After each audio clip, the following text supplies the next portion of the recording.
سعد بن أبي وقاص أن رجلا جاء إلى رسول الله صلى الله عليه وسلم فقال إني أعزل عن امرأتي، فقال له رسول الله صلى الله عليه وسلم لم تفعل ذلك؟ فقال الرجل اشفق على ولدها. فقال رسول الله صلى الله عليه وسلم لو كان ذلك ضار فارس والروم. رواه مسلم. وعن جذامة بنت وهب قالت حضرت رسول الله صلى الله عليه وسلم في مناسبة وهو يقول لقد أمرت أن أنهى عن الزينة فنظرت في الروم والفارس فإذا هم يقيلون أولادهم فلا يضر أولادهم ذلك شيئا. ثم سألوه عن الأكل فقال رسول الله صلى الله عليه وسلم ذلك الوقت الخفي وهي وإذا الموءودة سئلت. رواه مسلم. یہ دو روایتیں ہیں حضرت سعد بن ابی وقاص رضی اللہ تعالی عنہ کی اور حضرت جذامہ بنت وہب رضی اللہ تعالی عنہ کی. ان دو روایتوں کے اندر مسئلہ بیان کیا گیا غیلہ کا، کہ غیلہ کا کیا حکم ہے. غیلہ کے معنی کیا ہے؟ اس میں دو قول ہیں. ایک قول یہ بیان کیا گیا کہ غیلہ کے معنی ہے کہ بیوی سے حالت حمل میں جماع کرنا، یہ ہے غیلہ کے معنی. تو کیا بیوی سے حالت حمل میں جماع کیا جا سکتا ہے؟ اس کو بیان کیا گیا. بعض محدثین نے لکھا ہے کہ غیلہ کا مطلب ہے جب بیوی حالت رضاعت میں، یعنی چھوٹے بچے کو دودھ پلانے کی حالت میں ہو، یعنی مرضعہ ہو، تو کیا اس حالت میں بیوی سے جماع کیا جا سکتا ہے؟ حالت رضاع میں بیوی سے جماع کرنا یا حالت حمل میں بیوی سے جماع کرنا، غیلہ کے دونوں معنی بیان کیے گئے. کیا غیلہ کی اجازت ہے یا غیلہ کی ممانعت ہے؟ ان دونوں روایتوں کے اندر اسی بات کو بیان فرمایا گیا. سعد بن ابی وقاص رضی اللہ تعالی عنہ سے منقول ہے، فرماتے ہیں ان رجلا جاء الى رسول اللہ صلی اللہ علیہ وسلم فقال انی اعزل عن امرأتی. ایک آدمی نے آ کر حضور پاک علیہ السلام سے عرض کیا، یا رسول اللہ میں اپنی بیوی سے عزل کرتا ہوں. آپ علیہ السلام نے فرمایا لما تفعل ذلك، کیا مقصد ہے تمہارا عزل کرنے سے؟ فقال الرجل اشفق على ولدها، میں ڈرتا ہوں، خوف کرتا ہوں بیوی کے بچے پر. على ولدها، اس کا جو دوسرا بچہ ہے اس پر ڈرتے ہوئے. اب یا تو وہ بچہ پیٹ میں، گویا کہ بیوی حمل کی حالت میں، تو مطلب یہ کہ میں حمل کی حالت میں بیوی سے جب جماع کرتا ہوں تو عزل کر لیتا ہوں. کہ کیوں؟ تاکہ دوسرا نطفہ پیٹ میں نہ جائے، رحم میں نہ جائے، جس سے بچے جڑواں بن جائیں، اور جڑواں ہونے کی وجہ سے پھر کمزوری پیدا ہوگی، کیونکہ بعد میں جا کر لگ رہا ہے اسے. تو اس کمزوری سے بچانے کے لیے میں اپنی بیوی سے عزل کرتا ہوں. یا پھر دوسرے معنی ہوئی اشفق علی ولدها، اس کا ایک چھوٹا بچہ ہے جس کو وہ دودھ پلاتی ہے. تو اب اگر حالت رضاعت میں بیوی سے جماع کیا جائے اور اس جماع کی وجہ سے بیوی کو حمل ٹھہر جائے تو دودھ کے اندر خرابی پیدا ہو جاتی ہے. ایک تو دودھ کم ہو جاتا ہے، دودھ بننا کم ہو جاتا ہے، اور دوسرے محدثین نے لکھا ہے کہ اس کے اندر خرابی بھی پیدا ہو جاتی ہے. تو دونوں معنی اس روایت کے بیان کیے گئے اور غیلہ کا دونوں مطلب بیان کیا گیا، حالت حمل میں جماع کرنا یا حالت رضاعت میں جماع کرنا. یہاں پر دونوں معنی مراد ہو سکتے ہیں. اشفق علی ولدها، علی ولدها یعنی وہ بچہ جو پیٹ میں ہے یا وہ بچہ جو رضاعت کی حالت میں ہے جس کو دودھ پلا رہی ہے. فقال رسول اللہ صلی اللہ علیہ وسلم لو كان ذلك ضارا ضر فارس والروم. آپ علیہ السلام نے ارشاد فرمایا اگر یہ یعنی حمل یا رضاعت کی حالت میں بیوی سے جماع کرنا نقصان پہنچانے والا ہوتا تو فارس اور روم کے بچوں کو نقصان پہنچاتا. ضر فارس ای اولاد فارس والروم، لفظ اولاد محذوف ہے، تو نقصان پہنچاتا فارس اور روم کے بچوں کو. لیکن چونکہ ان کو یہ نقصان نہیں پہنچا رہا ہے اس سے معلوم ہوا کہ تم لوگ اس کو کر سکتے ہو، یعنی حالت حمل میں بیوی سے جماع کیا جا سکتا ہے یا حالت رضاعت میں بیوی سے جماع کیا جا سکتا ہے۔ یہ ایک روایت کے اندر تو یہ بیان فرمایا۔ حضرت جدامہ رضی اللہ تعالی عنہ کی اگلی روایت، عن جدامہ بنت وہب قالت حضرت رسول اللہ صلی اللہ علیہ وسلم فی اناس وهو یقول، حضرت جدامہ بنت وہب رضی اللہ تعالی عنہ فرماتی ہیں میں حضور پاک علیہ السلام کے پاس چند لوگوں کے ساتھ حاضر ہوئی اور میں نے آپ کو فرماتے ہوئے سنا، لقد ہممت ان انہا عن الغیلہ، غیلہ غین کے کسرے کے ساتھ، محدثین نے لکھا ہے اگر تا کے ساتھ پڑھا جائے تو پھر غین کا کسرہ، اور اگر تا کے بغیر پڑھا جائے تو پھر غین کا فتحہ، غیلن اگر بغیر تا کے ہو تو غیلن غین کا فتحہ، اور اگر تا کے ساتھ ہو تو غین کا کسرہ غیلتن، انہا عن الغیلہ میں نے ارادہ کیا کہ میں غیلہ سے روک دوں، منع کر دوں۔ پھر میں نے دیکھا روم اور فارس کے بارے میں، فَإِذَا هُمْ يُغِيلُونَ أَوْلَادَهُمْ میں نے دیکھا کہ وہ اپنی اولاد کے بارے میں غیلہ اختیار کرتے ہیں لیکن یہ چیز ان کے بچوں کو نقصان نہیں پہنچاتی، فَلَا يَضُرُّ أَوْلَادَهُمْ ذَلِكَ شَيْئًا میں نے دیکھا کہ وہ چیز ان کو نقصان نہیں پہنچاتی۔ ثُمَّ سَأَلُوهُ عَنِ الْعَزْلِ پھر آنے والے قافلے کے لوگوں نے اللہ کے نبی سے عزل کے بارے میں سوال کیا۔ آپ علیہ السلام نے ارشاد فرمایا ذَلِكَ الْوَعْدُ الْخَفِيُّ عزل کرنا یہ تو پوشیدہ طور پر بچے کو زندہ درگور کرنا ہے۔ وعدن کے معنی آتے ہیں بچے کو زندہ گاڑ دینا، بچہ پیدا ہو اور اس کو زندہ ہی زمین کے اندر دفن کر دیا جائے، یہ ہے وعد کے معنی۔ وعد کی دو قسمیں ہیں، وعد ظاہری، وعد خفی۔ وعد ظاہری تو یہی ہے کہ بچہ ہوا اور اس کو حالت حیات میں ہی زندہ گاڑ دیا جائے۔ عزل کرنے کو اللہ کے نبی نے وعد خفی قرار دیا، پوشیدہ طور پر مار دینا، وہیہ۔ اور پھر آپ نے اس برے کام کو بیان کرنے کے لیے بطور دلیل کے قرآن پاک کی آیت پڑھی، وَإِذَا الْمَوْءُودَةُ سُئِلَتْ اور جب قیامت کے دن پوچھا جائے گا زندہ گاڑی ہوئی بچی سے بِأَيِّ ذَنبٍ قُتِلَتْ کہ اس کو بیچاری کو کس گناہ کے پاداش میں اس کے ساتھ یہ معاملہ کیا گیا۔ تو ان دونوں روایتوں کے اندر غیلہ کو بیان کیا گیا اور غیلہ کی اللہ کے نبی علیہ السلام نے اجازت مرحمت فرمائی۔ لیکن اسی بات کی جو سب سے آخری روایت ہے حضرت اسماء بنت یزید رضی اللہ تعالی عنہ، اب یہ فصل ثانی آ رہی ہے، فصل ثانی کی جو آخری روایت ہے عن اسماء بنت یزید قالت سمعت رسول اللہ صلی اللہ علیہ وسلم یقول لا تقتلوا اولادکم سرا فإن الغیل یدرک الفارس فیدعسره عن فرسه۔ یہ روایت ان دو روایتوں کے خلاف ہے کیونکہ ان دو روایتوں کے اندر غیلہ کرنے کی اجازت دی جا رہی ہے اور آگے آنے والی حضرت اسماء بنت یزید رضی اللہ تعالی عنہ کی روایت میں غیلہ کرنے کو قتل اولاد سے تعبیر فرمایا گیا، لہذا ان روایتوں کے اندر تعارض ہوا۔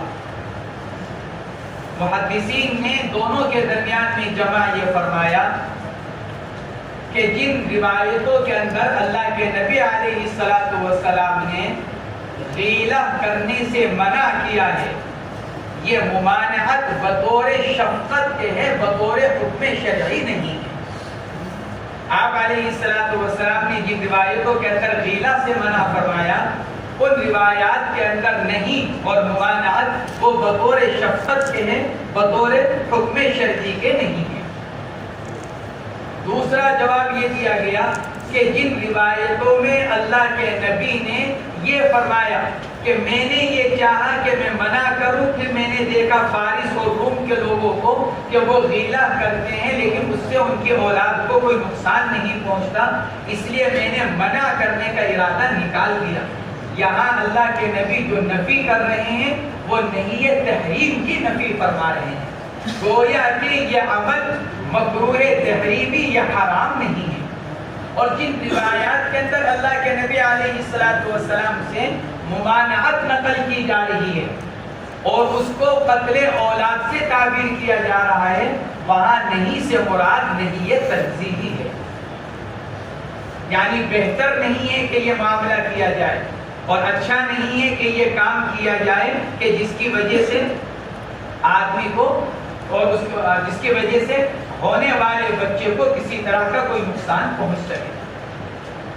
تیسرا جواب یہ دیا گیا، جن روایات کے اندر اللہ کے نبی علیہ السلام نے منع فرمایا وہ اس معنی کے اعتبار سے منع فرمایا کہ کچھ لوگ غیلہ کو ضرر میں مؤثر بھی ذات سمجھا کرتے تھے، یعنی غیلہ کرنے سے بچے کو نقصان ہی ہوگا، گویا کہ نفس غیلہ ہی مؤثر بھی ذات ہے، اپنی ذات سے ہی نقصان دینے میں اثر کرنے والا ہے۔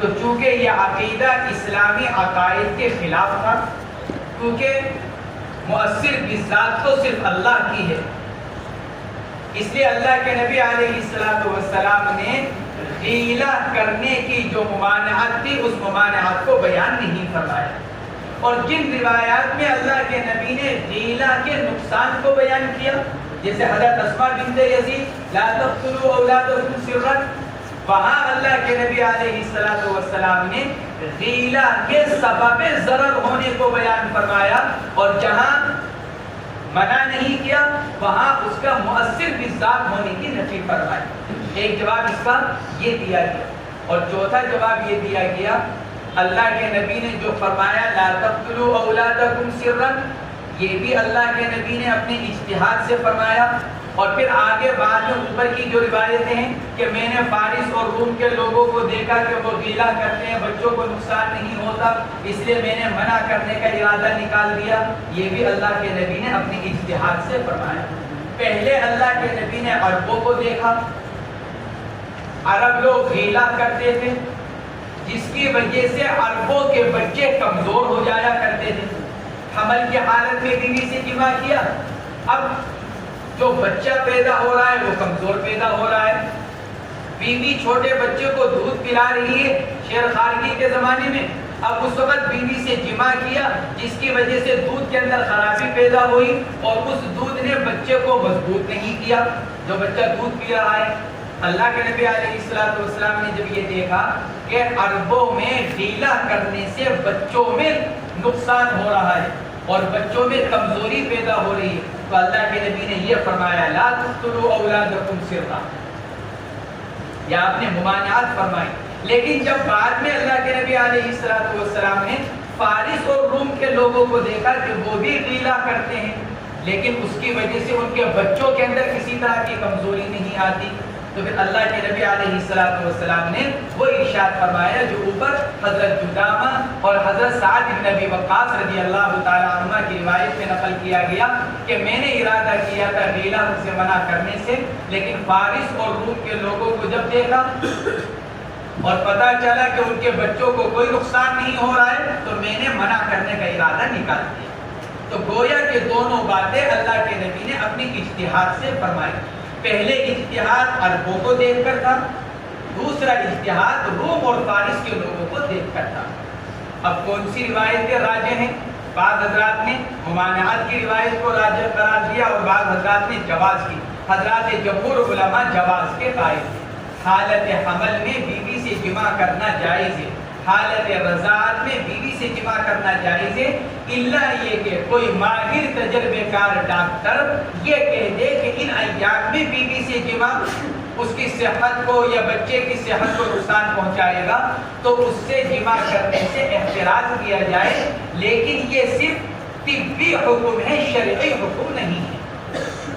بیوی سے حالت حمل میں جمع کرنا جائز ہے، لیکن اگر بیوی کی صحت کی وجہ سے ڈاکٹر اگر منع کر رہا ہے تو یہ ممانعت طبی ہے، صحت کے اعتبار سے، شرعی ممانعت نہیں ہے۔ فرماتے ہیں ثم سألوه عن العزل، پھر صحابہ کرام نے سوال کیا آپ سے عزل کے بارے میں، فقال رسول اللہ صلی اللہ علیہ وسلم ذالک الوعد الخفی، آپ نے فرمایا یہ تو پوشیدہ طور پر زندہ گاڑ دینا ہے، وہی اور یہ بری خصلت یہ بیان کی گئی وَإِذَا الْمَوْءُودَةُ سُئِلَتْ، یہ حضرت جدامہ بنت وہب رضی اللہ تعالی عنہ کی روایت۔ لیکن یہ روایت جس میں یہ فرمایا گیا کہ گویا کہ عزل کرنا بچے کو زندہ گاڑ دینا ہے، اس روایت کے اندر یہ فرمایا جا رہا ہے ذَلِكَ الْوَعْدُ الْخَفِيُّ، اللہ کے نبی سے عزل کے بارے میں پوچھا گیا، آپ نے اس کو وعد خفی قرار دیا۔ لیکن ایک روایت اس کے بالکل برعکس ہے، ابو داؤد شریف میں حضرت ابو سعید خدری رضی اللہ تعالی عنہ کی روایت ہے۔ ابو سعید خدری رضی اللہ تعالی عنہ فرماتے ہیں میں نے حضور اکرم صلی اللہ علیہ وسلم سے عرض کیا یا رسول اللہ، یہود یوں کہتے ہیں عزل کرنا موعودۃ صغریٰ ہے، عزل کرنا موعودۃ صغریٰ یعنی بچے کو زندہ گاڑ دینا، موعودۃ کبریٰ تو یہ کہ بچہ پیدا ہو جائے دنیا میں آ جائے پھر اس کو زمین میں گاڑ دیا جائے زندہ، یہ تو موعودۃ کبریٰ، اور موعودۃ صغریٰ کیا کہ عزل کیا جائے بیوی سے۔ تو میں نے اللہ کے نبی سے یہ عرض کیا کہ یہود یوں کہتے ہیں گویا کہ وعد خفی ہے عزل کرنا، آپ علیہ السلام نے ارشاد فرمایا یہود جھوٹ بولتے ہیں، گویا کہ وہاں آپ نے وعد خفی کی نفی فرمائی، یہاں وعد خفی کا اثبات فرما رہے ہیں۔ حضرت جدامہ بنت وہب کی روایت میں وعد خفی کا اثبات اور حضرت ابو سعید خدری رضی اللہ تعالی عنہ کی روایت میں موعودۃ صغریٰ ہونے کی نفی، تو دونوں روایتوں کے اندر تعارض ہوا۔ بعض حضرات نے تو یہ جواب دیا کہ حدیث جدامہ راجح ہے، اس لیے کہ حدیث جدامہ مسلم شریف کی روایت ہے اور حضرت ابو سعید خدری رضی اللہ تعالی عنہ کی روایت سنن کی روایت ہے، ابو داؤد شریف وغیرہ کی روایت ہے، لہذا صحیح مسلم کی روایت راجح ہوگی سنن کی روایت کے اوپر۔ بعض حضرات نے تو دونوں روایتوں میں تطبیق دیتے ہوئے یہ جواب دیا۔ بعض حضرات نے لکھا ہے کہ علامہ ابن حزم ظاہری فرماتے ہیں دو روایتیں ہو گئی، ایک میں اثبات ہے ایک میں نفی ہے۔ ایک میں آپ نے فرمایا ذالک الوعد الخفی اور ایک میں آپ نے نفی فرمائی ہے، تو ابن حزم ظاہری فرماتے ہیں گویا کہ ایک روایت سے عزل کی حرمت معلوم ہو رہی ہے اور ایک روایت سے عزل کی اباحت معلوم ہو رہی ہے، جس میں اللہ کے نبی نے یہ فرمایا کہ ذالک الوعد الخفی، اس کا مطلب یہ نکلا کہ عزل کرنا جائز نہیں، اور دوسری روایت جو ابو داؤد شریف کی ہے جس میں اللہ کے نبی نے ارشاد فرمایا کہ یہود جھوٹ بولتے ہیں اور عزل موعودۃ صغریٰ نہیں ہے، گویا کہ اللہ کے نبی نے عزل کی اجازت پر حمل فرمائی۔ ابن حزم ظاہری فرماتے ہیں لکھتے ہیں کہ چونکہ محرم اور مبیح میں تعارض ہوا اور بوقت تعارض محرم کو ترجیح دی جاتی ہے، لہذا حدیث جدامہ راجح ہو، کیونکہ حدیث جدامہ کے اندر اس کو وعد خفی قرار دیا گیا، گویا کہ اس میں عزل کی حرمت کو بیان کیا گیا اور حرمت اور اباحت کے وقت میں حرمت کو ترجیح دی جایا کرتی ہے۔ بعض حضرات نے لکھا ہے کہ حدیث جدامہ منسوخ ہے اور حدیث ابو سعید خدری ناسخ ہے، لیکن اس کا جواب یہ دیا گیا کہ یہاں کیونکہ تاریخ معلوم نہیں، پہلے ابو سعید کی روایت ہے یا پہلے حضرت جدامہ کی روایت ہے، ناسخ اور منسوخ کا فیصلہ تو اس وقت کیا جاتا ہے جب دو روایتوں میں تعارض ہو اور یہ پتا ہو کہ پہلے کی کون سی بات کی کون سی، تو پھر تو ناسخ اور منسوخ کا فیصلہ کیا جا سکتا ہے۔ حضرت ابو سعید خدری اور حضرت جدامہ رضی اللہ تعالی عنہما کی جو روایتیں ہیں اس میں یہی معلوم نہیں کہ پہلے کی روایت کون سی اور بعد کی روایت کون سی، اس لیے منسوخ ہونے کا فیصلہ یہ صحیح نہیں ہے۔ علامہ ابن قیم رحمۃ اللہ علیہ نے دونوں روایتوں کے اندر تطبیق دیتے ہوئے یہ ارشاد فرمایا اور یہ لکھا یہود کا عقیدہ یہ تھا، علامہ ابن قیم رحمۃ اللہ علیہ فرماتے کہ یہود کا عقیدہ یہ تھا عزل کے ساتھ کبھی حمل ٹھہر نہیں سکتا۔ یہود یہ کہا کرتے تھے کہ جب آدمی عزل کرے گا تو عزل کے ساتھ کبھی حمل ٹھہر نہیں سکتا، اور وہ عزل کرنے کو وعد خفی قرار دیا کرتے تھے۔ گویا جیسا کہ بچے کے پیدائش کے بعد اس کو زندہ کاٹنا، ایسے ہی بوقت جماع عزل کرنا، گویا کہ بعد خفی بچے کو دنیا میں آنے سے پہلے قتل کرنا، کیونکہ عزل آدمی نہ کرے تو یقینی طور پر حمل ٹھہرے، اور عزل کرے تو یقینی طور پر حمل نہ ٹھہرے۔ یہود اس کے قائل ہیں۔ اللہ کے نبی علیہ السلام نے حضرت ابو سعید خدری رضی اللہ تعالی عنہ کی روایت میں جو ارشاد فرمایا کہ یہود جھوٹ بولتے ہیں، مراد آپ کی یہ ہے کہ ان کا جو یہ عقیدہ ہے کہ عزل کے ساتھ کبھی حمل نہیں ٹھہر سکتا، اس بارے میں وہ جھوٹے ہیں، ورنہ اللہ رب العزت منی کے قطرات سے بچے کے پیدا کرنے کا محتاج نہیں ہے، عزل کے ساتھ بھی حمل ٹھہر سکتا ہے۔ یہ اللہ کے نبی علیہ السلام کے بیان فرمانے کا مقصد تھا۔ آپ نے جو ارشاد فرمایا کہ یہود جھوٹ بولتے ہیں، یہ مراد آپ کی یہ تھی کہ اس بارے میں جھوٹ بولتے ہیں جو یوں کہتے ہیں کہ عزل کے ساتھ حمل نہیں ٹھہر سکتا، تو اللہ کے نبی علیہ السلام نے اس بارے میں یہود کی تکذیب فرمائی۔ عن ابي سعيد الخدري رضي الله عنه قال قال رسول الله صلى الله عليه وسلم ان اعظم الامانه عند الله يوم القيامه وفي روايه ان من اشر الناس عند الله منزله يوم القيامه الرجل يفزي الى امراته یہ حضرت جدامہ بنت وہب اسدیہ رضی اللہ تعالی عنہا ہیں۔ حضرت جدامہ بنت وہب اسدیہ ہجرت سے پہلے ہی مسلمان ہو گئی تھی، مکہ مکرمہ میں مسلمان ہوئی، حضور پاک علیہ السلام سے بیعت کی اور پھر اپنی پوری قوم کے ساتھ مدینہ منورہ ہجرت کی، قوم کے بہت سارے افراد کے ساتھ ہجرت کر کر مدینہ منورہ تشریف لائے۔ یہ جو روایت ہے نا حضرت جدامہ بنت وہب کی، یہ روایت حضرت جدامہ چونکہ قدیم الاسلام ہے، تو حضرت جدامہ سے یہ روایت چونکہ ہماری مشکات شریف کے اندر تو سند نہیں نقل کی جاتی، لیکن صحیح مسلم شریف کے اندر جہاں سے مصنف نے اس روایت کو نقل کیا، حضرت جدامہ سے اس روایت کو نقل کرنے والی ام المؤمنین حضرت عائشہ رضی اللہ تعالی عنہا، یعنی حضرت جدامہ سے یہ روایت حضرت عائشہ نقل کرتی ہے۔ صحیح مسلم شریف کی روایت میں عن عائشہ عن جدامہ بنت وہب رضی اللہ تعالی عنہ، تو حضرت جدامہ بنت وہب رضی اللہ تعالی عنہ قدیم الاسلام، مکہ مکرمہ میں اسلام لے کر آئے۔ بعض حضرات نے اس کے بارے میں لکھا ہے کہ جو ایک مشہور صحابی ہیں حضرت عکاشہ ابن محصن رضی اللہ تعالی عنہ، یہ حضرت جدامہ ان کی ماں شریک بہن ہے، باپ تو دونوں کے الگ الگ، کیونکہ یہ جدامہ بنت وہب، ان کے باپ کا نام وہب اور حضرت عکاشہ کے باپ کا نام محصن، تو باپ دونوں کے الگ الگ ہیں لیکن ماں دونوں کی ایک ہے۔ حضرت عکاشہ مشہور صحابی، اللہ کے نبی علیہ السلام نے ایک مرتبہ مغفرت کی بارے میں بات فرمائی تھی کہ ایک جماعت جا کر جہاد کرے گی اور اللہ رب العزت اس کی وجہ سے ان کی مغفرت فرمائیں گے، تو حضرت عکاشہ فوراً کھڑے ہوئے، عرض کیا یا رسول اللہ دعا کر دیجئے کہ میں بھی اس میں ہو جاؤں۔ آپ نے ان کے لیے دعا فرمائی، تو ان کو دیکھ کر دوسرے صحابی کھڑے ہوئے، یا رسول اللہ میرے لیے بھی دعا کر دیجئے۔ اس وقت آپ نے ارشاد فرمایا تھا سبقک بہا عکاشہ، ارے بھائی سبقت تو عکاشہ لے گئے، بس وہ دعا تو انہی کے لیے ہوگی۔ تو یہ حضرت عکاشہ کاف کی تشدید اور کاف کی تخفیف دونوں کے ساتھ لکھنا، عکاشہ اور عکاشہ۔ تو یہ حضرت جدامہ بنت وہب رضی اللہ تعالی عنہ انہیں حضرت عکاشہ رضی اللہ تعالی عنہ کی ماں شریک بہن ہیں۔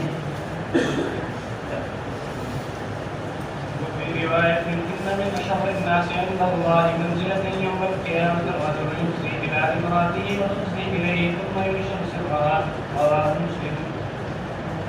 ان دو روایتوں کے اندر چونکہ باب تھا باب المباشرتی، مباشرت بمعنی مجامعت، گویا کہ متعلقات جماع کو بیان کیا جا رہا ہے اس باب میں، تو ایک ادب بیان کیا جا رہا ہے میاں بیوی کے درمیان جو قربت اور جماع کا تعلق ہوتا ہے وہ ایک دوسرے کے بارے میں امانت ہے، لہذا اس امانت میں زوجین میں سے کوئی ایک خیانت نہ کرے، یہ بیان کیا گیا اس روایت کے اندر۔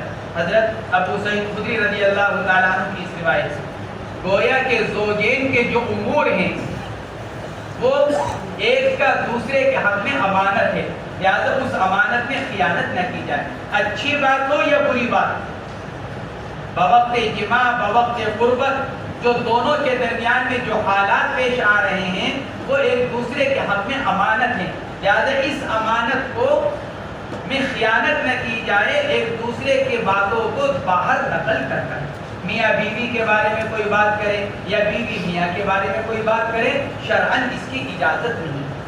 ہاں البتہ اگر کوئی ضرورت پیش آ جائے، اگر کوئی ضرورت پیش آ جائے، مثال کے طور پر بیوی یہ الزام لگانے لگے کہ شوہر نامرد ہے، جماع کرنے پر طاقت نہیں رکھتا، قوت نہیں رکھتا، تو پھر ایسے موقع پر بیان کرنے کی ضرورت پیش آئے گی۔ اگر کوئی ضرورت پیش آ جائے تو بات دوسری ہے، لیکن اگر کوئی ضرورت نہ ہو تو پھر یہ امانت ہے، لہذا اس میں خیانت نہ کی جائے۔ بالخصوص شوہر کو چاہیے کہ بیوی کے بارے میں اپنی زبان کو بند رکھے، اس لیے کہ بسا اوقات علیحدگی کی نوبت آ جاتی ہے۔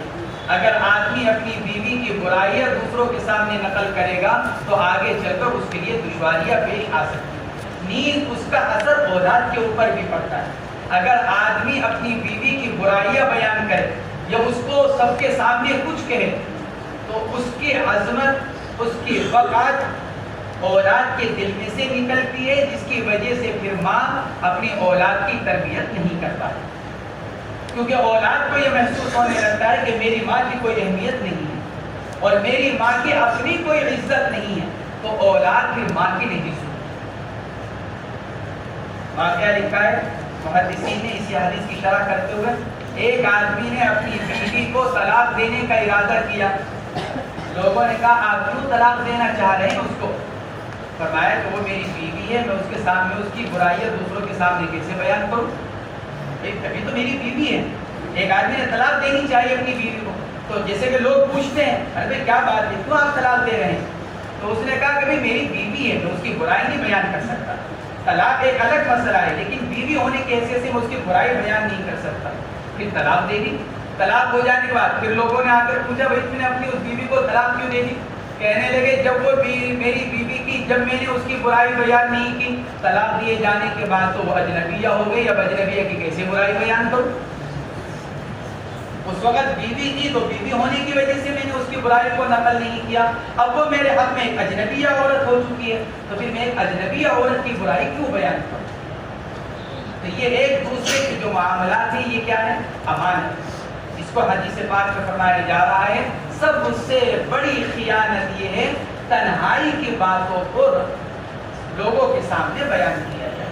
فرماتے ہیں حضرت ابو سعید خدری رضی اللہ تعالی عنہ، ان اعظم الامانۃ عند اللہ یوم القیامہ، ان اعظم الامانۃ عند اللہ اے ان اعظم خیانت الامانۃ، یا تو یہ کہا جائے ان اعظم خیانت الامانۃ، یا پھر ان اعظم الامانۃ عند اللہ خان فیہا یوم القیامہ، سب سے بڑی امانت جس میں آدمی خیانت کرے اللہ کے نزدیک وہ کیا ہے؟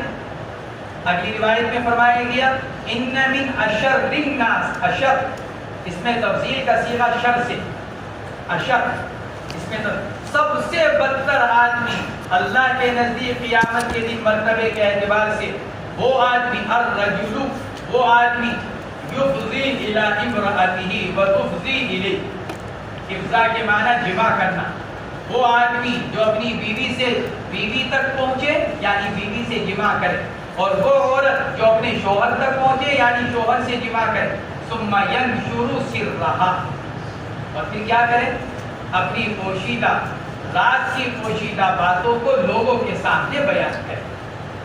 فرمایا گیا یہ سب سے بڑی خیانت، جو بات اور جو کام میاں بیوی کے درمیان میں تھا اس کو لوگوں کے سامنے ظاہر کرنا اللہ کے نزدیک سب سے بڑی خیانت، اور ایسا فعل کرنے والے، ایسی خیانت کرنے والے اللہ کے نزدیک سب سے بدتر آدمی۔ لہذا میاں بیوی زوجین اپنی ایک دوسرے کی باتوں کو اپنے تک محدود کریں، یہاں تک لکھا ہے علماء نے گھر کی آبادی کے لیے اور گھر کو آباد رکھنے کے لیے ضروری ہے بیوی شوہر کی باتیں اپنے ماں باپ سے جا کر نہ کرے اور شوہر اپنی بیوی کی بات اپنے ماں باپ سے نہ کرے۔ لوگ یہ سمجھتے ہیں کہ میں تو اپنے ماں باپ سے ہی تو بات کر رہا ہوں اور اس لیے کر رہا ہوں تاکہ کوئی مسئلے کا حل نکل آئے۔ مسئلے کا حل صرف متعلق افراد نکال سکتے ہیں، مسئلے کا حل دوسرا نہیں نکال سکتا۔ بالخصوص ساس اور بہو کا رشتہ ایسا ہے، آدمی اپنی بیوی کی باتیں اپنی ماں سے کرتا ہے، میری بیوی کے اندر یہ کمی، میری بیوی کے اندر یہ کوتاہی، آپ نے کس سے میرا نکاح کر دیا، آپ نے میری زندگی برباد کر دی۔ تو ماں کے اندر اگر ذرا سا بھی اگر ساس پنا ہوگا تو بات جا کر ختم ہوگی طلاق کے اوپر۔ 100 میں سے 99% ماؤں کا مزاج ساس کا ہوتا ہے، 100 میں سے ایک ہی عورت ہوتی ہے جو واقعتاً اپنی بہو کے لیے ماں بن کر رہتی ہے، لیکن عام طور سے ساس اور بہو کا رشتہ ہوتا ہے۔ اس لیے آدمی کو، شوہر کو اپنی بیوی کی باتیں نہ اپنے بہن بھائیوں سے نقل کرنی چاہیے نہ اپنے والدین سے نقل کرنی چاہیے۔ اگر اس کے اندر کسی طرح کی کوئی کمی، کوئی کوتاہی ہے تو اس کو خود ہی دور کرنے کی فکر اور کوشش کرنی چاہیے، اور کمی سے پاک تو کوئی نہیں۔ ایک اللہ رب العزت کی ذات عالی ہے جو کیا ہے؟ ہر عیب سے پاک۔ بقیہ انسان ہیں سب۔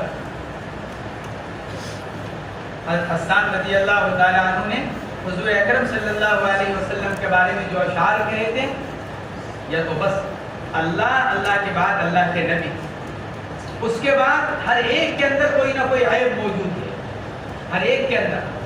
اسی لیے حدیث پاک کے اندر فرمایا گیا اگر تم اپنی بیوی کی کسی ایک بات کو تم برا سمجھتے ہو تو اس کی کوئی دوسری بات تمہیں اچھی تو لگتی ہو۔ ایسا تو ہے نہیں کہ بیوی کے اندر ساری خرابیاں ہی خرابیاں ہوں گی اور اس کے اندر کوئی اچھائی نہیں ہوگی۔ اگر اس کی کوئی بات بری لگ رہی ہے تو اس کی کوئی دوسری بات اچھی بھی۔ جب اس کے اندر اچھائی بھی موجود، برائی بھی موجود، نباہ کرنے کی کوشش کرو اور نباہ کرو اس سے۔ اس لیے فرمایا گیا، علماء نے اسی لیے لکھا ہے کہ عورت کے اندر بھی بڑی عادت ہوتی ہے اپنی ایک بات سسرال کی ایک بات جا کر ماں باپ سے کہتی ہے، بہن بھائیوں سے کہتی ہے، جس کی وجہ سے گھروں کے اندر بگاڑ پیدا ہوتا ہے۔ گھر کی آبادی کا سب سے محفوظ راستہ یہ ہے کہ زوجین اپنی باتوں کو اپنے تک محفوظ رکھیں، بس گھر آباد رہے گا اور آہستہ آہستہ خرابیاں دور ہوتی چلی جائیں گی۔ الفصل الثاني عن ابن عباس قال اوحي الى رسول الله صلى الله عليه وسلم نساؤكم حرث لكم فاتوا حرثكم الى اخر الايه اقبل وادبر واتق الدبر حيث رواه الترمذي.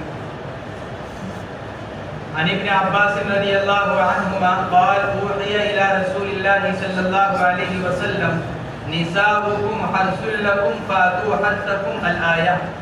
حضرت عبداللہ ابن عباس رضی اللہ تعالیٰ عنہ آیت شریفہ کی تفسیر بیان فرما رہے ہیں، کیونکہ آیت شریفہ کی تفسیر کے بارے میں بعض حضرات نے چونکہ کچھ اور بھی بیان کرنا شروع کر دیا تھا اور اسی آیت شریفہ سے یہ استدلال کرنے لگے تھے کہ چونکہ اللہ یہ ارشاد فرما رہا ہے فاتوا حرثکم انا شئتم، تو اس سے دبر کے اندر جمع کرنے کی بھی اجازت ہو گئی۔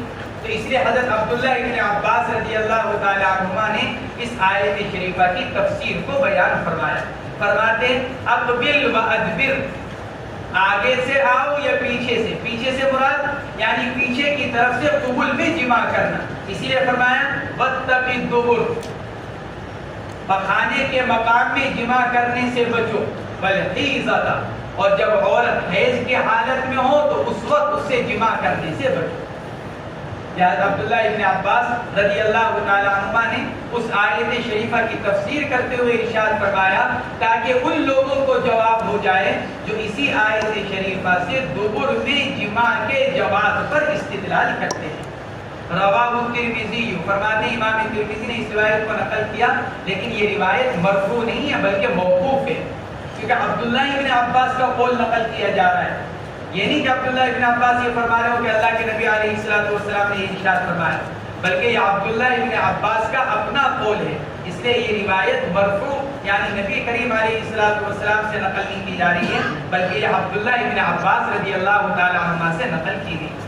اگلی چند روایتوں کے اندر بھی اسی کو بیان کیا گیا، کیونکہ بعض صحابہ کرام اور خود امام مالک رحمۃ اللہ علیہ کے ایک روایت حلت اور جواز کی نقل کی گئی ہے.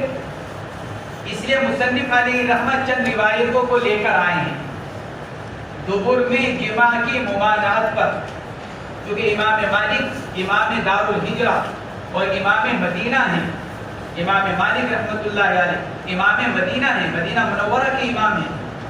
اس لیے مصنف علیہ رحمت چند ایسی روایتوں کو لے کر آ رہے ہیں جس سے معلوم ہو جائے کہ حلت اور جواز کا قول درست نہیں ہے.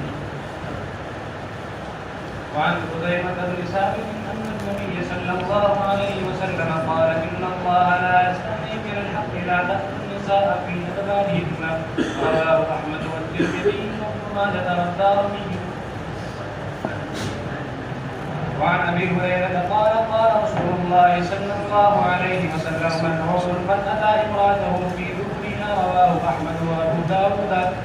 وعنه قال قال رسول الله صلى الله عليه وسلم إن الذي يأتي امرأته في دبرها لا ينظر الله إليه رواه في شرح السنة. وعن ابن عباس قال قال رسول الله صلى الله عليه وسلم لا ينظر الله إلى رجل أتى رجلا أو امرأة في الدبر رواه الترمذي. وعن اہلی روایت حضرت خزیمہ ابن ثابت رضی اللہ تعالی عنہ کی ہے. حضرت خزیمہ ابن ثابت ابن فاقہ، خزیمہ ابن ثابت ابن فاقہ الانصاری الاوسی رضی اللہ تعالی عنہ بڑے صحابی ہیں. حضور پاک علیہ الصلوۃ والسلام نے ان کی شہادت کو 2 گواہوں کے برابر قرار دیا. ان کی گواہی کو 2 گواہیوں کے برابر قرار دیا. کسی مسئلے کے اندر جیسا کہ معاملہ شریعت کا اصول ہے کہ 2 آدمیوں کی گواہی معتبر ہوتی ہے معاملات کے اندر. اللہ کے نبی علیہ السلام نے حضرت خزیمہ کے بارے میں یہ ارشاد فرمایا تھا کہ ان کی تنہا کی گواہی 2 گواہیوں کے قائم ہوا. اور اس کی وجہ یہ ہوئی، ایک مرتبہ اللہ کے نبی علیہ السلام نے ایک دیہات کے رہنے والے سے گھوڑا خریدا، جانور خریدا. اللہ کے نبی علیہ السلام نے گھوڑا خریدا، معاملہ طے ہو گیا. پھر وہ انکار کرنے لگا، پیسے زیادہ ملنے لگے ہوں گے اس کو. دوسرے کیونکہ منڈی کا معاملہ، بازار کا معاملہ تھا، ایک ریٹ طے ہو گیا، بیع و شراء ہو گئی، ایجاب و قبول ہو گیا. پھر اس کے بعد اس دیہاتی نے انکار کر دیا کہ نہیں، میں نے تو نہیں بیچا آپ کو. اللہ کے نبی علیہ السلام نے فرمایا کہ تمہارا اور میرا تو معاملہ ہو چکا ہے. کہا کہ نہیں، اگر آپ کے پاس کوئی گواہ ہے تو لے کر آئیے کہ میں نے یہ گھوڑا آپ کو بیچ دیا. معاملہ تو دونوں کے درمیان اکیلے میں ہوا تھا، کوئی گواہ موجود نہیں تھا.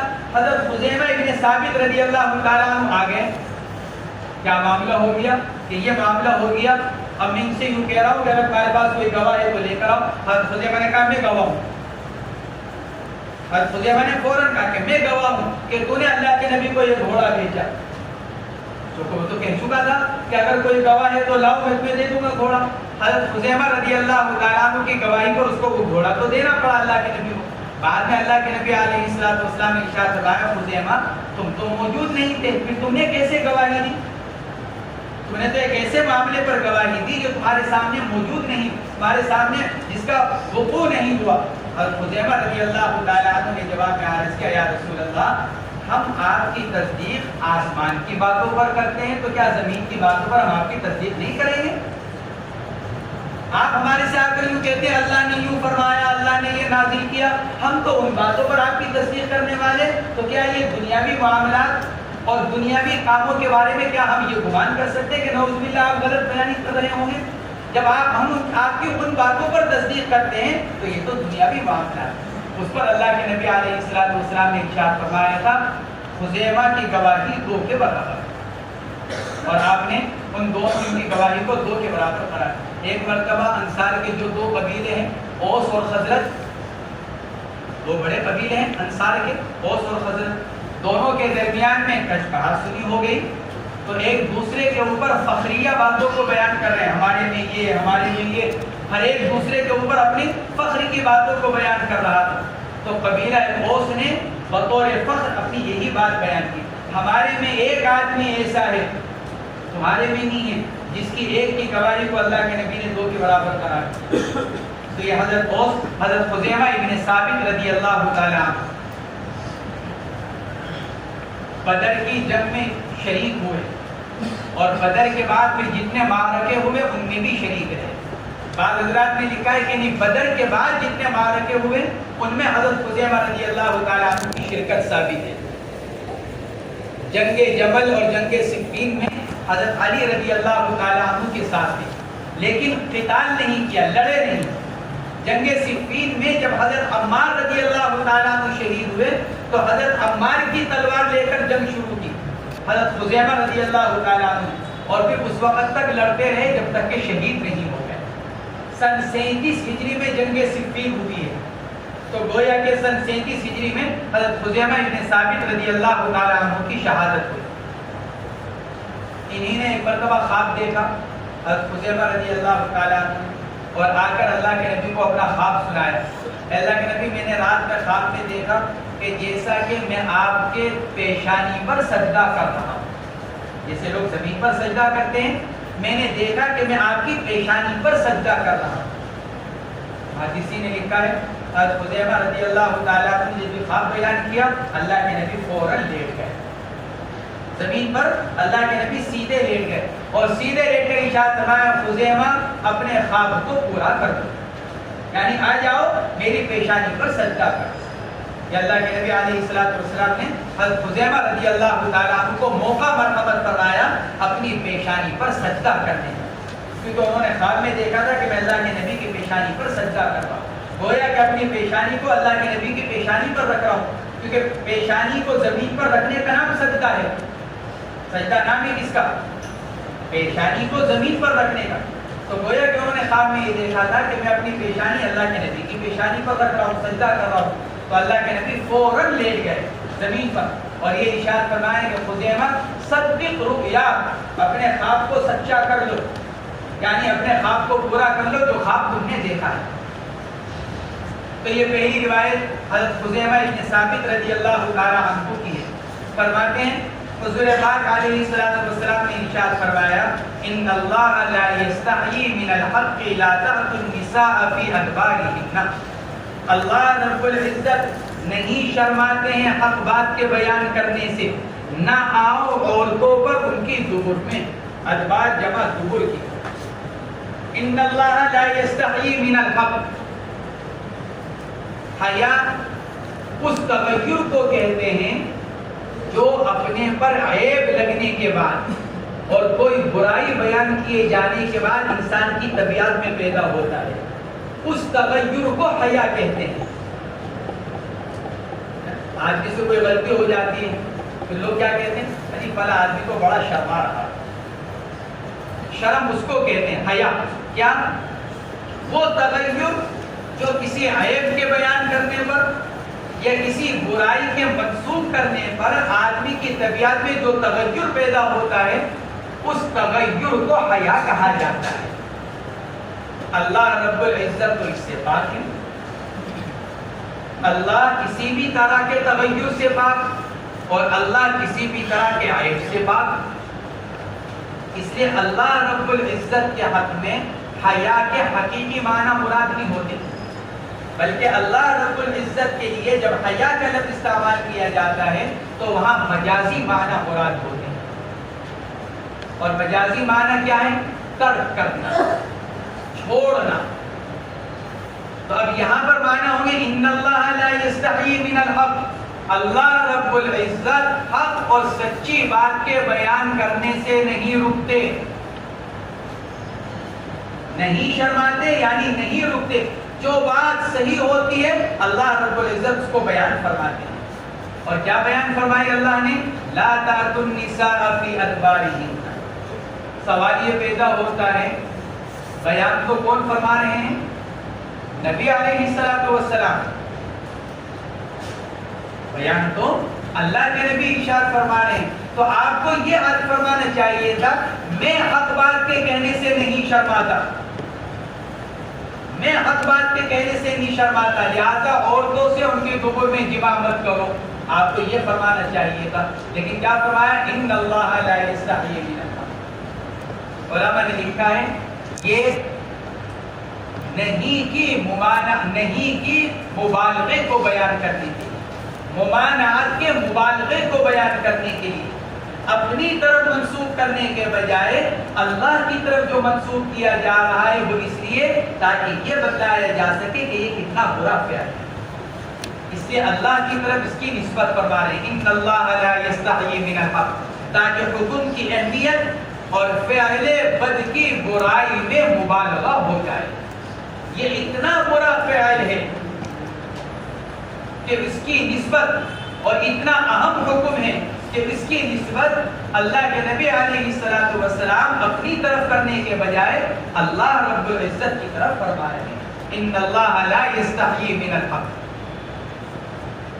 لا تأتوا النساء فی ادبارہن، عورتوں سے ان کے دبر کے اندر جماع نہ کرو۔ دوسری روایت حضرت ابو ہریرہ رضی اللہ تعالی عنہ کی ہے، حضور پاک علیہ الصلوۃ والسلام نے ارشاد فرمایا ملعون من اتی امرأتہ فی دبرها، وہ آدمی ملعون یعنی رحمت سے دور کر دیا گیا جو اپنی بیوی سے دبر میں جماع کرے۔ بعض روایتوں کے اندر بغیر اضافت کے ملعون من اتی امرأۃ، ملعون من اتی امرأۃ، کسی بھی عورت سے۔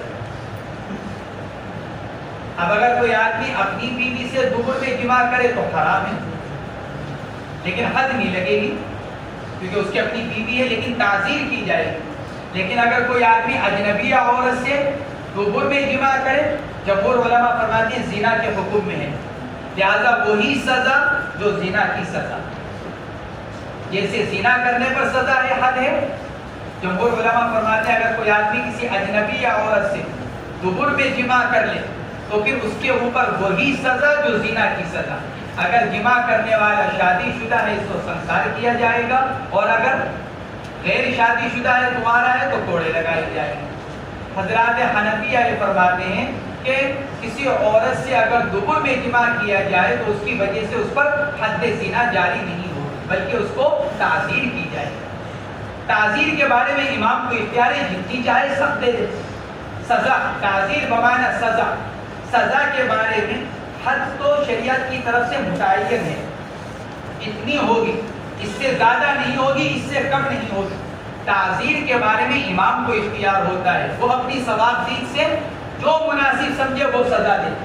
تو حنفیہ تعزیر کے قائل ہے، جمہور علماء حد زنا کے قائل ہیں۔ تو ملعون من اتی امرأتہ فی دبرها وعنہ قال، حضرت ابو ہریرہ سے ہی روایت ہے، فرماتے ہیں کہ رسول اللہ صلی اللہ علیہ وسلم نے ارشاد فرمایا ان الذی یاتی امرأتہ فی دبرها لا ينظر اللہ الیہ، وہ آدمی جو اپنی بیوی کے پاس آتا ہے اس کے پخانے کے مقام میں، گندگی کے مقام میں، نہیں دیکھیں گے اللہ رب العزت اس کی طرف۔ کون سی نظر؟ نظر رحمت، نظر شفقت، نظر عنایت۔ لا ينظر اللہ، جس نظر کی نفی کی جا رہی ہے اس سے مراد نظر رحمت، یہی معنی اس کے جو اوپر آیا ملعون من اتی امرأتہ فی دبرها۔ ملعون کے معنی کیا؟ وہ آدمی جس کو اللہ کی رحمت سے دور کر دیا جائے، اسی کو دوسرے الفاظ میں بیان کیا جا رہا ہے لا ينظر اللہ الیہ، اللہ اس آدمی کی طرف رحمت کی نظر سے نہیں دیکھیں گے بلکہ غصے کی نگاہ سے دیکھیں گے۔ اگلی روایت حضرت عبداللہ ابن عباس رضی اللہ تعالی عنہما کی، رسول اللہ صلی اللہ علیہ وسلم نے ارشاد فرمایا لا ينظر اللہ الی رجل اتی رجلا او امرأۃ فی الدبر، اللہ رب العزت نہیں دیکھیں گے اس آدمی کی طرف جو مرد یا عورت پر اس کے دبر میں آئے۔ مرد کو مقدم کیا کیونکہ مرد کے ساتھ یہ فعل زیادہ برا ہے۔ کوئی مرد کے ساتھ اپنی شہوت کو پورا کرے یہ حرمت کے اعتبار سے زیادہ سخت ہے، برائی کے اعتبار سے بڑھا ہوا ہے، اس لیے رجل کو مقدم کیا امرأت کے اوپر. اور دوسری بات، جب آدمی کے لیے اپنی بیوی سے جائز نہیں ہے تو پھر ایک اجنبی یا عورت سے بدرجہ اولا لواطت کرنا اور دبر میں جماع کرنا بدرجہ اولا جائز نہیں ہوگا بلکہ حرام ہوگا. فرماتے ہیں لا ينظر الله الى رجل اتى رجلا او امرأة، تو آدمی کو مقدم کیا اس کی حرمت کے زیادہ سخت ہونے کی وجہ سے. پھر دبر، جو آدمی آئے مرد یا عورت کے پخانے کے مقام میں. وعن أسماء بنت يزيد قالت سمعت رسول الله صلى الله عليه وسلم يقول لا تقتلوا أولادكم سرا فإن الغير يدرك الفارس فيستعصره عن فرسه. رواه أبو داود. حضرت اسماء بنت یزید رضی اللہ تعالی عنہ، اسماء بنت یزید بن سکت الانصاریہ، حضرت معاذ بن جبل رضی اللہ تعالی عنہ کی پھوپھی ذات بہن. حضرت معاذ کی پھوپھی تھی یعنی باپ کی بہن. گویا کہ حضرت اسماء کی والدہ اور حضرت معاذ رضی اللہ تعالی عنہ کے والد دونوں آپس میں بھائی بہن، پھوپھی ذات بہن ہیں. حضرت اسماء بنت یزید انصاری رضی اللہ تعالی عنہ بڑی جری عورت تھی. جب یرموک کی لڑائی ہوئی رومیوں سے تو اس لڑائی میں حضرت اسماء بھی شریک تھی. میدان جنگ کے اندر یرموک کی لڑائی میں جب دشمن حملہ کرنے کے لیے آیا تو خیمہ کی جو لکڑی ہوتی ہے جس پر خیمہ ٹکا ہوا ہوتا ہے، تو حضرت اسماء رضی اللہ تعالیٰ عنہ نے وہ لکڑی نکالی، خیمے کی لکڑی نکالی اور نکال کر 9 رومیوں کو مارا تنہا. حضرت اسماء رضی اللہ تعالیٰ عنہ نے تنہا 9 رومیوں کو قتل کیا. ان کو خطیبۃ النساء کہا جاتا تھا. جیسے مردوں میں مقرر ہوتے ہیں، یہ صحابیہ میں مقرر تھی. حضرت اسماء بنت یزید رضی اللہ تعالیٰ عنہ، جیسے مردوں کے اندر اچھے بیان کرنے والے لوگ ہوتے ہیں، عورتوں میں بھی عورت ہوتی ہیں، تو صحابیہ میں تھے حضرت اسماء بنت یزید، اس لیے ان کا لقب ہی خطیبۃ النساء تھا. جیسے مردوں کو خطیب کہا جاتا ہے، ان کو خطیبۃ النساء کہا جاتا ہے. کافی لمبی عمر پائی انہوں نے. جنگ یرموک کے بعد بھی ایک لمبے وقت تک حضرت اسماء بنت یزید رضی اللہ تعالی عنہ زندہ رہی اور موجود رہی. تو یہ روایت حضرت اسماء بنت یزید رضی اللہ تعالی عنہ سے فرماتے ہیں سمعت رسول اللہ صلی اللہ علیہ وسلم یقول، میں نے اللہ کے نبی علیہ الصلوۃ والسلام کو فرماتے ہوئے سنا، لا تقتلوا اولادکم سرا، اپنی اولاد کو پوشیدہ طور پر قتل نہ کرو. فإن الغیل یدرک الفارس، اس لیے کہ غیل گھڑ سوار کو پا لیتا ہے. فیدعسرہ عن فرسہ، اور پھر وہ اس کو گرا دیتا ہے اس کے گھوڑے سے. فیدعسرہ عن فرسہ، اپنی اولاد کو مخفی طور پر قتل نہ کرو یعنی عزل نہ کرو. یہ مطلب عزل کی ممانعت اس روایت کے اندر، اپنی اولاد کو مخفی طور پر قتل نہ کرو، نہیں غیلہ مت کرو. لا تقتلوا اولادکم سرا فإن الغیل یدرک الفارس، اپنی اولاد کو مخفی طور پر قتل نہ کرو یعنی غیلہ کے ذریعے سے اپنی اولاد کو ہلاکت میں مت ڈالو. فإن الغیل یدرک الفارس فیدعسرہ عن فرسہ. حدیث کا مطلب یہ ہے کہ غیلہ کرنے کی وجہ سے، غیلہ کے 2 معنی بیان کیے جا چکے ہیں، حالت حمل میں بیوی سے جماع کرنا یا حالت رضاعت میں بیوی سے جماع کرنا کہ جس سے اس کو حمل پھیل جائے. تو گویا کہ حدیث پاک کے اندر یہ فرمایا جا رہا ہے کہ غیلہ کی وجہ سے بچے کے مزاج میں خرابی پیدا ہو جاتی ہے. غیلہ کی وجہ سے بچے کے مزاج میں خرابی پیدا ہو جاتی ہے اور اس کے قوا ضعیف ہو جاتے ہیں. اس کے اعضاء، ہاتھ، پاؤں، کمر، دماغ، یہ قوا اس کے ضعیف ہو جاتے ہیں. اور اس خرابی اور ضعف کا اثر بعض اوقات بچے کے بلوغ کے بعد بھی باقی رہتا ہے. یہ نہیں کہ بچہ 2-4 سال کا 5-6 سال کا ہے تو جب تک کمزور ہے اس کے بعد پھر وہ کبھی ہوتا چلا جائے. نہیں، غیلہ کا اثر بعض اوقات بلوغ کے بعد بھی رہتا ہے.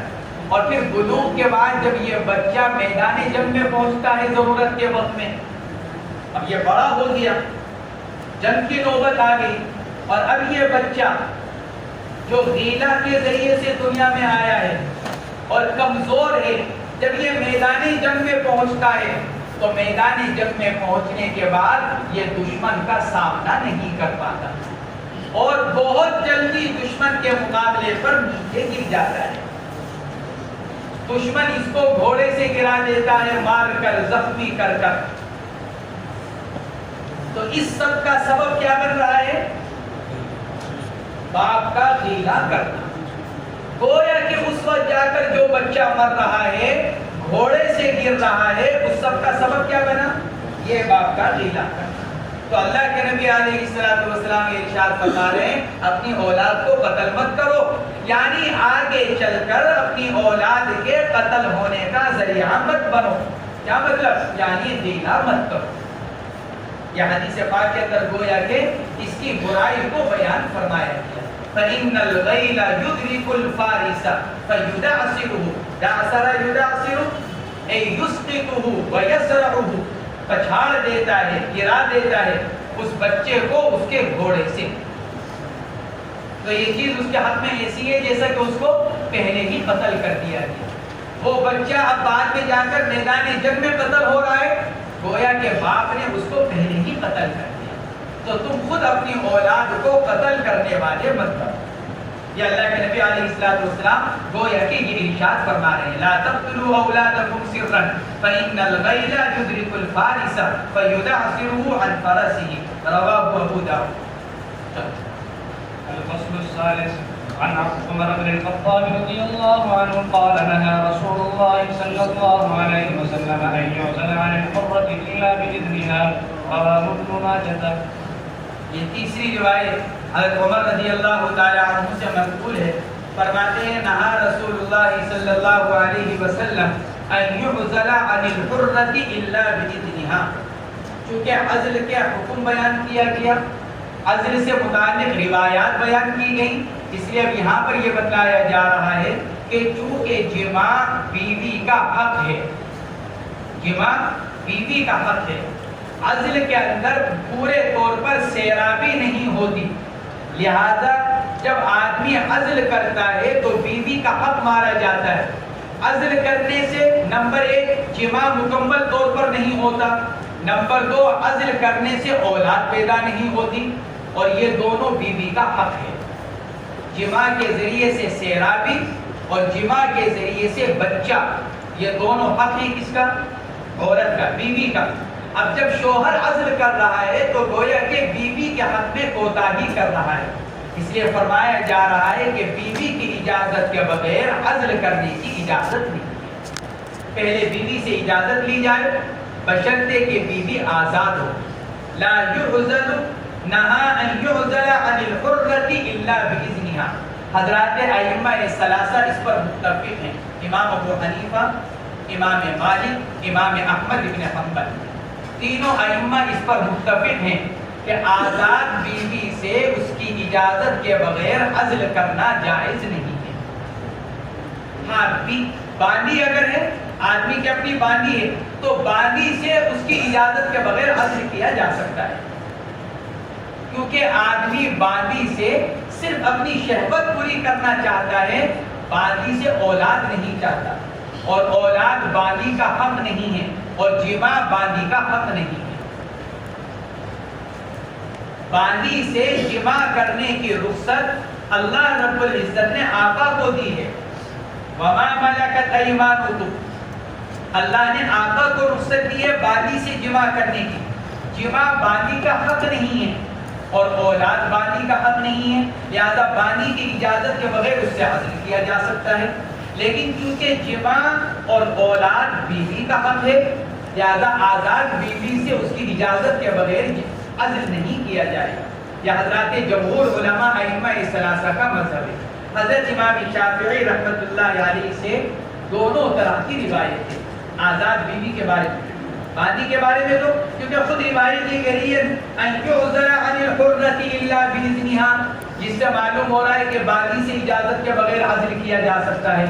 کیونکہ حدیث پاک کے اندر مقید کیا گیا ہے آزاد بیوی کے ساتھ، معلوم ہو جائے کہ باغی سے بغیر اس کی اجازت کے حاضر ہو سکتا ہے، اس میں کسی کا اختلاف نہیں۔ آزاد بیوی کے بارے میں حضرت امام شافعی سے دونوں روایت ہیں۔ ایک روایت کو جمہور علماء کے مطابق کہ آزاد بیوی سے اس کی اجازت کے بغیر عزل جائز نہیں ہے، اور دوسری روایت حضرت امام شافعی رحمۃ اللہ علیہ کی یہ ہے کہ بغیر اجازت بھی جائز ہے، بیوی کی اجازت ضروری نہیں۔ یا تو 3 عورتیں ہوں گی جس سے آدمی جمع کر سکتا ہے، اپنی آزاد بیوی، اپنی باندی، 2 کا حکم تو سامنے آیا۔ تیسرے ہے تو اپنی بیوی لیکن غیر کی باندی، بیوی زید کی اور باندی آدمی کے لیے اپنی باندی سے نکاح جائز نہیں، آدمی کے لیے اپنی باندی سے نکاح جائز نہیں۔ نکاح کرنا ہے تو پہلے آزاد کرو پھر نکاح کر لو، باندی رہتے ہوئے نکاح نہیں کر سکتا۔ تو اب یا تو بیوی آزاد ہوگی جس سے جمع کر رہا ہے، یا اپنی باندی سے جمع کر رہا ہے، تو اس کا حکم تو بیان کیا گیا۔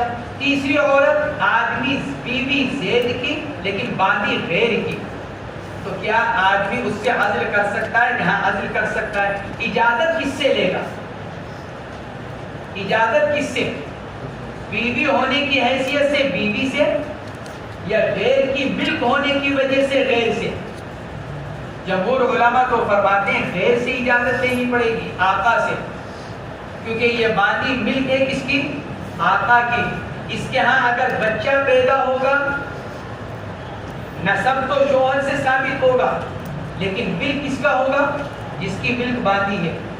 عمر کی باندی ہندا، اور اس باندی سے نکاح کر رکھا ہے زید نے، تو زید اپنی باندی سے جب جمع کرے گا، اس سے اگر اولاد ہوتی ہے تو یہ اولاد اپنے ماں کے تابع ہو کر غیر کی ملک بنے گی، تو چونکہ ماں اس کی ملک ہے، لہذا جمہور علماء فرماتے ہیں عزل کے اندر اجازت بھی کس سے لینی پڑے گی؟ آقا سے لینی پڑے گی۔ کہ کیوں؟ اس لیے کہ عزل کرنے کی صورت میں اس کی ملک کے اندر کمی آ رہی ہے، اس لیے آقا سے اجازت ضروری ہے۔ بعض حضرات فرماتے ہیں نہیں، بیوی ہونے کی حیثیت سے عورت سے اجازت لی جائے گی، اور تیسرا قول یہ کہ دونوں سے اجازت لی جائے گی، بیوی سے بھی اجازت لے اس کا اب ہونے کی وجہ سے، اور آقا سے بھی اجازت لے اس کی ملک ہونے کی وجہ سے۔